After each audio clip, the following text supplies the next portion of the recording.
ये मतलब प्रत्यक्ष बात है। टमाटर साहब शुरू कीजिए। बाल के गोरे वाले इधर साइड कोने वाला शैल वी स्टार्ट। हाँ जी। नमस्कार आप सबको। यहाँ पे जितना भी हमारे पूर्व सैनिक संगठन के सदस्य आए हैं, बड़े कम समय में हमने जो है ये ऑर्गेनाइज़ किया है, तो आप सब आए, आपका धन्यवाद है। और हमारा मेन मुद्दा ये है कि हम पिछले लगभग 1 साल से हम एक शुरू कर रखा है हमने एक अभियान कि हमारी जो वीर नारियां हैं, जो शहीदों की पत्नी हैं, जो उनके परिवार हैं, और जो पूर्व सैनिक हैं उनके परिवार हैं, या जो पूर्व सैनिक रिटायर होने के बाद जो एक्सपायर हो गए उनके परिवार हैं, तो हम उनका जो है उनके घरों में जाते थे, उनका मान सम्मान करते थे, उनको लुक आफ्टर करते थे। किसी भी तरह की कोई भी परेशानी हो तो हम उनको जो है हम उनके जो है दुखों में शरीक होते थे। अब हमने ये निर्णय लिया है कि जिस तरह भगत सिंह, राजगुरु, सुखदेव, खुदीराम बोस, चंद्रशेखर आज़ाद, इन सब का एक सपना था। जब इन्होंने देश के लिए लड़ाई लड़नी शुरू की तो इनका एक सपना था कि जब मेरा देश आज़ाद होगा तो उस वक्त एक जो गरीब से गरीब आदमी है, जो सबसे पंक्ति में सबसे पीछे खड़ा हुआ एक आदमी है, उस तक जो है हमारा राजनेता, ये हमारा जो राजपाट का जो हिस्सा है उस तक भी जाएगा। लेकिन पिछले 75 सालों में हम देख रहे हैं कि इस तरह की व्यवस्था कुछ कम हो पाई है। तो हमारे पूर्व सैनिकों ने ये निर्णय लिया है कि भाई अब जो है हम जितने भी हमारा जीवन बचा है, हमने भाई अपने सेनाओं से रिटायर होने के बाद जो भी हम कर सकते हैं जब तक हमारा जीवन है, इस तिरंगे के लिए, इस भारत माता के लिए, हम उसको समाज सेवा के लिए भी हम अपना योगदान देंगे और हम आगे बढ़ेंगे। अब जैसे अब जो है बहुत छोटी छोटी, जैसे आज ही माननीय मुख्यमंत्री जी ने, हरियाणा के माननीय मनोहर लाल जी ने आज एक प्रश्न किया कि भाई हम जो है विधायकों की एक पेंशन जो है वो लागू नहीं करेंगे। मैं बड़ी विनम्रता के साथ माननीय खट्टर साहब से ये प्रार्थना करता हूँ, हमारा पूरा संगठन की ओर से, कि भाई यदि ऐसी बात है तो बहुत अच्छी बात है। हम कहते हैं आप बड़े जो है उनका फ़ायदा देख रहे हैं, वेलफेयर देख रहे हैं, बहुत बढ़िया बात है, सबका वेलफेयर देखिए ना। फिर भाई 2006 के बाद जो है जितने रिटायर हो रखे हैं उनके तो आपने पेंशन नहीं कर रहे, इनकी पेंशन क्यों? दूसरी बात, आप जो है MLAs जो 20 साल जो हमारे फौजी भाई हैं, 20 साल गोलियों के बीच में रहने के बाद, ज़िंदगी को 24 घंटे रिस्क में डालने के बाद उनकी आप पेंशन करते हो, और इनकी जो है 1 दिन में पेंशन, ऐसा इतना बड़ा क्या योगदान हो गया? 1 दिन में 1 घंटा यदि कोई विधायक रह गया या MP रह गया तो उनकी पेंशन है माननीय मुख्यमंत्री जी। तो इसमें इन दोनों में फ़र्क समझिए। दूसरी बात, आप जो है एक फौजी की जो तनख्वाह होती है उसकी यदि 100 रुपये है उस दिन, तो 50% उनकी पेंशन होती है। जबकि एक विधायक की, एक सांसद की यदि 100 रुपये पेंशन है तो 100 रुपये ही पेंशन होगी। इसका मतलब 100% उनको पेंशन मिलेगी। और फौजियों की जो है जो इनकम टैक्स जो हमारा जो ये है जो पेंशन है वो उसके ऊपर इनकम टैक्स लगता है, जबकि इनकी जो पेंशन है वो 100% इनकम टैक्स फ्री है। और दूसरा, इस तरह की बातें हैं तो एक नॉर्मल एक चौकीदार किसी का, स्कूल का या किसी का, या लाइनमैन को बिजली बोर्ड का, उसकी आप पेंशन नहीं बढ़ा रहे क्योंकि वो पहले पेंशन ले रहा है, और इनकी 4 बार पेंशन। ये तो देखो सरकारी खजाना है ना, पैसे तो हमारे ही इनकम टैक्स पेयर के है ना। और ये भारत, ये जो हमारे शहीदों ने कुर्बानी दी थी वो सबके लिए दी थी, पूरे भारत के लिए दी थी, ये चंद लोगों के लिए नहीं। तो मुख्यमंत्री जी, मेरी प्रार्थना ये है कि सबको बराबर देखिए। इन्हीं लोगों ने आपको बनाया है, इनके साथ अलग तरह का व्यवहार, और जो है ये राजनेताओं के साथ अलग तरह का व्यवहार, ये थोड़ा सा जो है अच्छा नहीं लगता। इस तरह आप इस तरफ ध्यान दीजिए। दूसरा, मेरा हम सब की ओर से ये मुद्दा है कि भाई ये लोकसभा हो, विधानसभा हो, या देखो हाथ खड़ा किया और बोला बढ़ गई पेंशन, हर साल इनकी तनख्वाह बढ़ जाती है। हमारा मुद्दा ये है कि जिस तरह कर्मचारियों के लिए, सरकारी केंद्र कर्मचारियों के लिए, हरियाणा सरकार, राज्य सरकार के कर्मचारियों के लिए पेंशन जो तनख्वाह बढ़ती है वो पे कमीशन के आधार पर बढ़ती है, तो इनका भी कोई सेट रूल होना चाहिए कि भी 10 साल में जैसे इनका पे कमीशन है उसी के साथ इनकी तनख्वाह बढ़े। ये नहीं कि कभी भी हाथ खड़े किए। अच्छा, एक और गजब की बात है, चाहे पक्ष का हो चाहे विपक्ष का हो, सारे के सारे एक ही उसमें खड़े मिलते हैं, कोई विरोध नहीं करता इनकी तनख्वाह बढ़ने का। केजरीवाल जी ने तो लाखों, मतलब चलो किसी विशेष पार्टी का नाम नहीं, मेरा मतलब है सबके लिए लागू है ये बातें। तो इन बातों की तरफ ध्यान दिया जाना चाहिए। दूसरा एक बहुत गजब का मुद्दा है, बहुत सेंसिटिव मुद्दा है भारत में। हम रिजर्वेशन पे कोई भी आदमी किसी भी तरह की बात नहीं करना चाहता। इससे डर लगता है राजनेताओं को कि कभी हमारी जो वोट खराब ना हो जाए। हमारा मुद्दा ये है कि रिजर्वेशन हो, बहुत अच्छी बात है। बाबा साहब अम्बेडकर जी ने रिजर्वेशन लागू किया, बहुत सोच समझ के लागू किया होगा संविधान में, हालांकि वो उस टाइम पे 10 साल के लिए लागू किया था, लेकिन चलो कर लो, जो भी निचला स्तर है उसको ऊपर उठाने के लिए कर लो। लेकिन आप भाई साहब सोच के देखो इस बात को कि पिछले 75 साल में 7 बार मेंबर पार्लियामेंट रह गया, उसका बेटा एमपी बन गया, उसका भाई एमपी बन गया, वो 6-7 बार उसमें से मंत्री, कैबिनेट मंत्री बन गया, हरियाणा में बन गए, केंद्र में बन गए, और उसके बाद भी वो रिजर्व कॉन्स्टिट्यूंसी से चुनाव लड़ रहे हैं।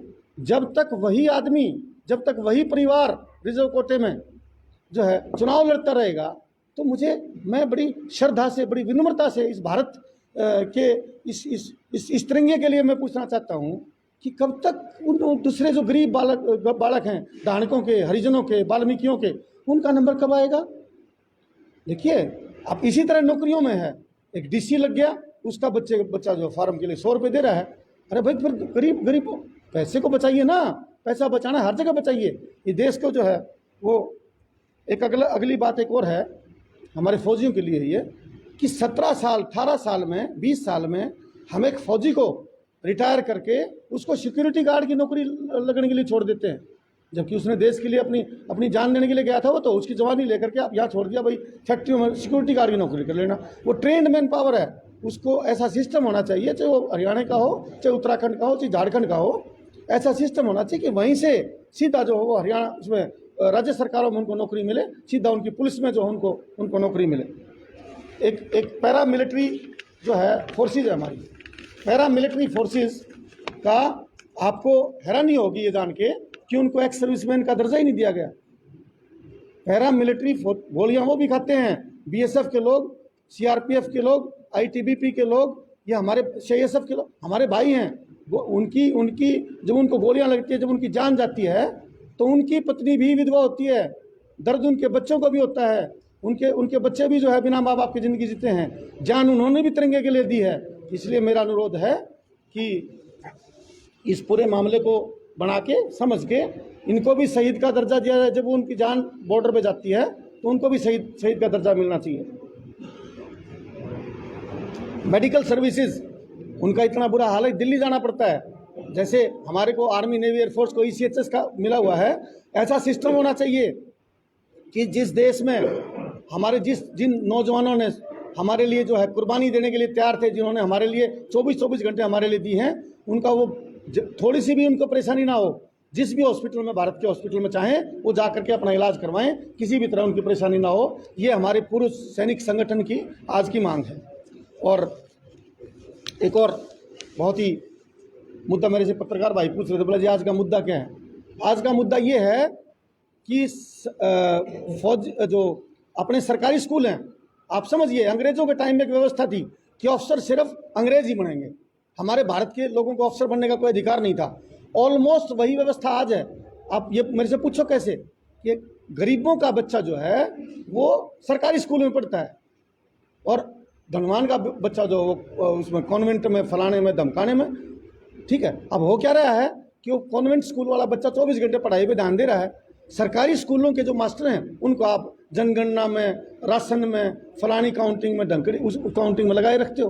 तो हो क्या उसको में क्या है, फिर वो उन्हीं बच्चों का जब वो +2 करते हैं या ग्रेजुएशन करते हैं तो एग्जाम दोनों का बराबर होता है। तो कोई भी लेवल, देखो क्या व्यवस्था करनी है सरकार को। मैं तो ये मानता हूँ कि मेडिकल और शिक्षा ये फ्री होनी चाहिए, सबके लिए होनी चाहिए, बराबर होनी चाहिए। अब ये बात आई कि भाई जो है मेडिकल वाली बात, अब मेडिकल का आप मुझे बताइए, पीछे कोरोना हुआ था, कोरोना काल में हर कोई ये कह रहा था, कोई सरकार हो, भारत की सरकार हो, राज्यों की सरकार हो, सब ने एक बात कही कि भाई हम जो है अभी ऑक्सीजन प्लांट लगा देंगे, हम ये कर देंगे, हम वो कर देंगे। उस टाइम पे टेम्पररी अपने टेंट्स में जो हॉस्पिटल खोल दिए। अब कोरोना चला गया या ऑलमोस्ट कम हो गया, तो आप मुझे बताइए कहाँ चले गए ऑक्सीजन प्लांट? हर कोई ब्लॉक लेवल पे कम से कम एक हॉस्पिटल ऐसा होना चाहिए जिसमें कोई भी गरीब आदमी जो है जा करके अपना इलाज करवाए। सेंट्रलाइज्ड एसी क्यों नहीं लग सकता? एक एक, फिर वही मुद्दा आ गया, एक एक विधायक जो 8-8 पेंशन ले रहा है। यदि मेरा देश इतना गरीब है तो सेंट्रलाइज्ड एसी किसी भी गवर्नमेंट हॉस्पिटल में ब्लॉक लेवल पे कथुरिया जी क्यों नहीं हो सकता? तो सिस्टम जो है ऐसा ये डॉक्टर साहब आए हैं, डॉक्टर सुदीप सांगवान जी, हमारे एयरफोर्स स्क्वाड्रन लीडर थे। तो मैं ये जानना चाहता हूँ कि भाई कोरोना काल में तो आपको याद थी ये बातें, अब सारे भूल गए। सेंट्रलाइज्ड एसी लगाइए, आप ऑक्सीजन प्लांट्स लगाइए, एमआरआई मशीन्स हॉस्पिटल्स में नहीं है, एक्सरे मशीन्स नहीं है, और यदि ये सब है तो फैकल्टी नहीं है, तो सारी की सारी फैकल्टी आप पोस्ट कीजिए। कौन रोक रहा है आपको? यदि हमारे भारत के बच्चे डॉक्टर्स की जो है कोई कमी नहीं है, आप उनको बराबर की तनख्वाह दीजिए, आप उनको बराबर की फैसिलिटी दीजिए, वो मेहनत कर रहे हैं, और हर तरह की सुविधा हमारे नागरिकों को दीजिए ताकि हमारा देश प्रगति करे। ये हम सब एक्स सर्विसमैन की मांग है।